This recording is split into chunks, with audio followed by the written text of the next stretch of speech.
goodness. Listen, ladies and gentlemen, tonight's live eviction show was the definition of comedy. It was hilarious. It was listen, yeah. For a flip second, I was wishing I was inside the house just to watch Menson and Ivat's war of words, because guys, it was insane. It was insane.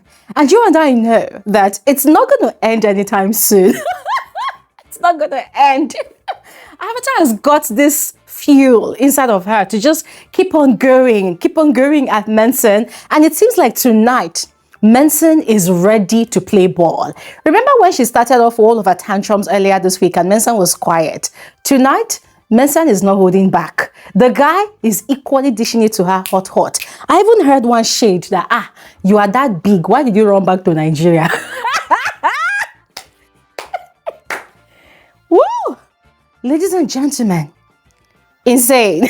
Like absolutely insane. Anyways, you're welcome to the video. Yes, you're welcome to my channel. My name is Glory Elijah. This is Frankly Speaking with Glory Elijah, and of course, I am the girl with the tea. On this video, I'm going to be spilling all the tea, all the juicy tea about Ebuka's interaction with the housemates tonight during the live eviction show. Remember, today is an eviction-free day. Yes, it was an eviction-free week, and so there was no eviction today, and so Ebuka had enough time in the world to question all the housemates. And I must give Ebuka his flowers. Yeah, I must give him his flowers. I must give him his accolades. He really tried to do justice to the questions. However, there were certain housemates that I really wished that he had actually interrogated further, like he had actually probed further, you know, because they kind of got away with the things that they had said. But anyways, it's fine. The game goes on, all right? So please watch this video to the end. Do not forget to share your thoughts in the comment section below. Right now, all of that said, quickly, let's dive right into the video. So just as expected, Ebuka started tonight's interaction with the housemates with his question to Rude Boy, you know, first about the fact that his pick from the tree of trinkets was what was responsible for the housemates being nomination free this week and eviction free this week. Like, did they receive a lot of love? And the guy said, Ebuka, it's only God that shows love. I said, my brother, I am glad that you understand the system, how it works. Ebuka had moved on to his very tumultuous relationship with Thelma this entire week, guys. What's his name? Rude Boy had been going on a media round about how badly Thelma had treated him. So Ebuka asked him, okay, what's up with that? You know, and he had explained that, well, the truth is he was actually missing her. Hence the reason he was talking about her to so many people. But he had approached her for a conversation last night at the party via the advice of culture. And Thelma had said that they would have a conversation much later today because as at yesterday, she was kind of tipsy. So now they are good. Ebuka was asking if they were going to start things all over again. He said, no, that now they are good. I said, Rude Boy, you had a lot to say about Thelma, and it was definitely not because you were missing her. It was because you were really hurt, and there were a lot of things that you had been putting up with that you really wanted to vent about. So this, you were missing her. I don't understand. From where to where? How? And then Ebuka had moved on to Menson about the clash he had had with Ivat, Sultana, and Joanna during the week. According to Ebuka, during his diary session, or I think during that whole episode, he had said that he actually had a lot to say, but he was going to keep quiet about it. So why doesn't he go ahead now to say what he has in his mind? And I totally loved Menson's response to that question. He said that it's actually a personal thing. But during his diary session, he had a lot to purgate to Big Brother, so he's going to leave it at that. However, he's giving Ivat a chance to take back most of the things she said and apologize to him, you know, otherwise he's never going to forgive her because she claims that he has been saying a lot of things about other housemates, that both of them have actually had conversations about housemates in this house. And the things that Ivat had said, they were not so pleasant things about those people. So he doesn't want to name names, also because he's a lawyer by profession. So he doesn't want to come across as one of those lawyers that kiss and tell. And you know, because Ebuka too is also a lawyer, Ebuka understands the code of conduct of lawyers. So Ebuka was like, okay, fair enough, you know. But Ivat wasn't having it because the moment Ebuka went off the screens, boom, the drama picked up from where it stopped during the week. Ivat was literally on full blast against Mensa. So from then onwards, ladies and gentlemen, every time Ebuka clocked into the house to touch base with the housemates, it was Ivat and Menson. Ivat and Menson literally having a go at each other, attacking each other. Guys, it was so wild. It became very, very entertaining at some point that all the housemates, they were just laughing and getting entertained. And even us, the viewers. And guys, to be quite honest with you, I did not want it to end. So their back and forth was a very, very vital moment. Tonight's live eviction show, it was just very, very, very beautiful. I'm sorry, I know I sound toxic right now, but it was just very beautiful to see. But anyways, next line of business was Big Brother announcing the result of the housemates voting for the most influential housemate of the week. And guys, to my shock, Faith won that title. Guys, I was genuinely shocked. I was genuinely shocked because I did not see it coming. I mean, these old housemates, they voted Faith as the most influential housemate of the week, meaning he has gotten automatic immunity till week 7. Wow. It's a good thing. It's a good thing. And in a way, I kind of hope that it sort of helps Faith to, you know, calm down and understand that, okay, maybe some people don't like him, but then maybe there's still hope that not everybody dislikes him in the house, you know, because on Monday during the nominations, he was the only male housemate that was standing, and that was really heartbreaking for him. It made him feel like everybody hated him and they wanted him to leave the house, you know, so it had really shaken him badly. So well, maybe tonight's result is going to give him second thoughts about his situation in the house. I mean, guys, what do you think about that? Let me know in the comment section below. Now, moving on. Ebuka's next interaction was with Faith. Ebuka had asked him to express himself, that between himself and Joanna, it seems like there's a lot he wants to say that he's really holding back on. So, does he want to go ahead and say what he wants to say? And ladies and gentlemen, that was when our Dr. Faith, got into Shakespeare mode.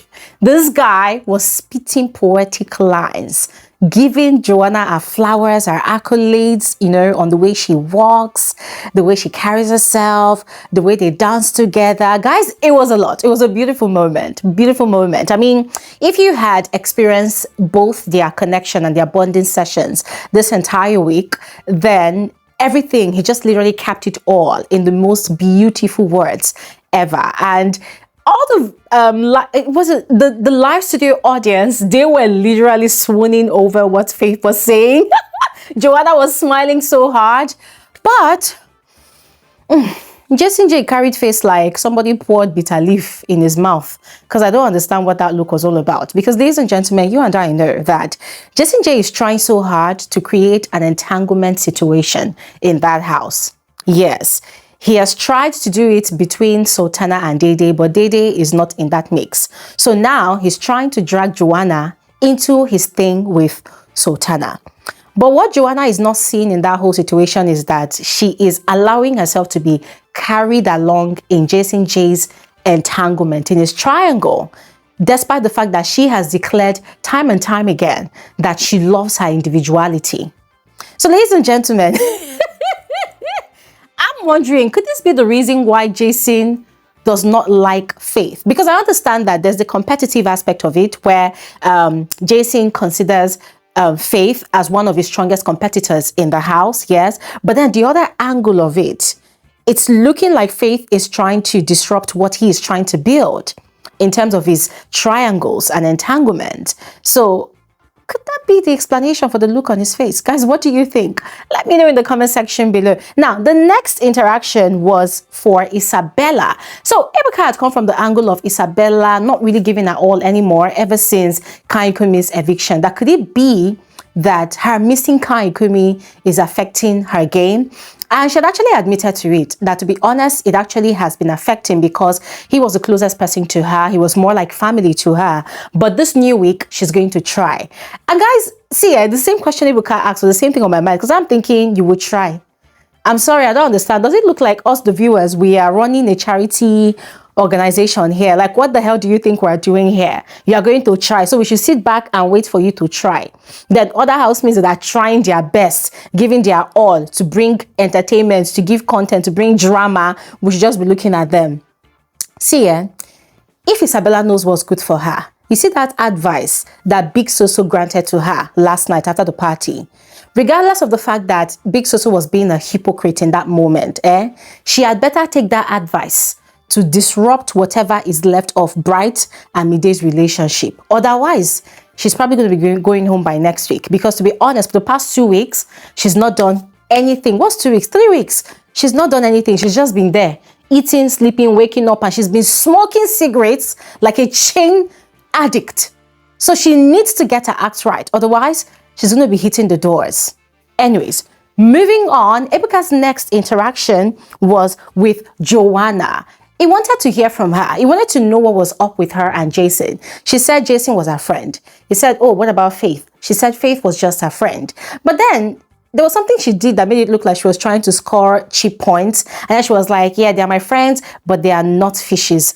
I'm glad Ebuka did not even pick up on that, because it looked like she was trying to throw shades or something. Or maybe she was trying to be funny or something. Maybe Ebuka had moved on to someone else. Because I was looking at her and I'm thinking, was it necessary for you to bring in the fish conversation? Like, make it make sense. Next was Big Soso. Ebuka had questioned her about the way she had attacked Dede.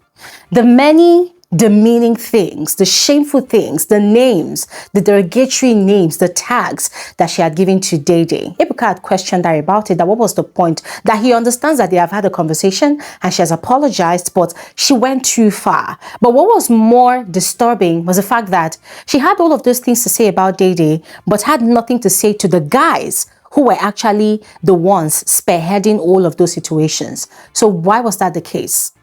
And Big Soso came with this lie that the only person she was aware of that had a relationship in the house was Bright. I said, this girl, you're a blatant liar. She knew that Jason J has a relationship. She knew. Because how do you claim that this guy is your person and you are claiming you don't know? She said, oh, it was just Bright that she was aware of that has a relationship outside, that she had a conversation with Bright, and Bright has said, it's fine. And I'm like, who even made you matriarch of this house? Who even made you the judge overall of this house? Like, who put you in the position to question people on the games that they are playing? Guys, I still maintain that she's male-centered. Chronically male-centered. And at this point, let me never say what's on my mind. But then she was not trying to defend the prostitute tag that she had called Dede, because Ebuka reminded her, and she said no, that she didn't call Dede a prostitute, she called Dede Ashewo. Okay, Ebuka said you called her Ashewo. What does Ashewo mean? She now say it means somebody guys, carry Big Soso and throw her away, because at this point I'm so irritated, because she was lying through her nose and was just very disgusting to watch. At this point, Ebuka had moved on to Bright Morgan. He had spilled that Midday, in one of our conversations, had actually mentioned that whenever Bright was talking about his girlfriend outside, he doesn't look excited. So Ebuka was asking Bright, like, okay, is everything okay? Like, does it mean that now his mind is no longer with his girlfriend on the outside, that he is now fully into Midday? And Bright was quite smart about his response. He said, well, in the house right now, what he has going on is his present reality. When he goes out of the house, he's going to handle that situation. He's going to sort things out. Now, very smart response. But the person that got me the most was Midday. Midday's eyes were literally popping out of her head. She was like this. Like she had been caught in the act, because she did not believe that that conversation was going to be regurgitated back to Bright. Yes, and I cannot wait to see if Bright, even though he answered the question properly, I cannot wait to see if he's going to begin to shift away from Midday or not. I mean, guys, what do you think about that? Now, next, Ebuka had moved on to Midday. I mean, guys, we have all been waiting for Ebuka's interaction with Midday, and so finally he did. So he had asked her about the state of her relationship with Dede. Dede, sitting beside Midday, looked very shocked. Her reaction was epic. She was like, what's going on? Now, Ebuka had raised the conversation she had with Bright, where she was talking about she doesn't like the fact that they compare both their beauties. The conversation she had with Bright and Kola in the dressing room upstairs, where she had declared over and over again that she's not the one that even wanted the friendship. It was, what's her name? Dede that was fighting for the friendship, not her. Now, what really pained me in that moment was that Ebuka did not say the things she said, like in the aggressive manner with which she had said it on that day. And you could tell that both of them, Midday and Dede, they were shocked. Midday did not expect that Ebuka was going to ask the question. But then she had expertly lied that no, it was actually Kola that was saying that it does not look like their relationship is mutual. That for her, she had told Kola that the relationship is mutual, which is a lie because Midday never said that the relationship was mutual. She said that Dede was the one pursuing her for friendship, that she realized that, oh, the girl wanted an ass kisser, so she had to pipe down. She said a lot, guys. I did a video about it. Go ahead and check out that video. Yes, but Midday lied tonight. She lied, but the ultimate lie was her saying that no, that she actually said that the friendship was mutual. Shy! I said, Lord have mercy. At this point here, these housemates needs a trophy for lying. You know, the best liar needs to be nominated because it was just so shocking the way she smoothly wriggled her way out of that situation. Now, my thing is Midday, or rather, is Dede going to have a conversation with her about it? Or she's going to ignore it and act like nothing happened? I mean, guys, if you were in Dede's shoes, what would you rather do? Would you keep quiet or would you confront the situation head on? Now, Ebuka had moved on to Kola on how he feels about Koyin. The fact that he had said Koyin was childish. He doesn't even know what Dede saw in Koyin. And the fact that Koyin is a chihuahua, you know, in a conversation with Bright. Ladies and gentlemen, Kola lied. Kola said no, that it doesn't mean anything bad about it, that I was just saying it in a joking manner. I say, hey! But you see, in all of these things, Koyin's face looked like he was about to explode. The guy looked angry. He looked angry. But what's really paining me is that he's not going to do anything about it in terms of having a confrontation with any of these people. But fingers crossed, let's see how it goes this week. Now, Ebuka had moved on to Jason J on how things are with him and Sultana. He said they are cool, they are getting to know each other. And I love the fact that Ebuka said, come, hold on a second. You people are getting to know each other since you have already kissed. Are you still trying to get to know each other, even despite the fact that you have already kissed? He said, and they are still getting to know each other. So Ebuka asked, okay, is this thing going to go beyond friendship? Jason said, no. Hey, God. Now, Ebuka had also moved on to Sultana. He said we wanted to hear our own perspective. She too was giving the same response that Jason J had given. I say people are just fooling each other in this house because it's just weird at this point. Because later on, we'll see them in bed again. Now, Ebuka had asked that why did she stop talking to Koyin? And Sultana said that she did not want, she doesn't want many negative narrative. Ebuka was like, what negative narrative? That by the ways, the kiss that they shared, it was not a game, it was real. And Sultana was lying confidently that it was a game, that they actually have witnesses. It was a game. I say, is it not what we watched live and direct? How was it a game? Hey, Lord have mercy. Anyways, finally, Ebuka had moved on to Tracy about her confessing that she has a crush on Koyin. And Tracy lied. She denied it. She said she didn't say anything like that, that they were playing a game and they asked a question and she had said, cable boy, she was just lying. But guys, at that point in time, it felt like Koyin was going to explode. And I hope he does, because I don't want peace. I want war. I want violence. I don't want him to be calm. Yes. But ladies and gentlemen, that was where Ebuka's interaction with the housemates ended. His final words to the housemates was that some of them, their strategy is now completely scattered. Like, it's like they don't even know what they're doing anymore. And they need to wake up. Some of them, they started off this season very active, but now they're no longer active. So I am hoping that they take Ebuka's advice and start doing the most all over again. Ladies and gentlemen, I'm going to stop talking here right now. Thanks for watching. Enjoy the rest of your evening. Bye.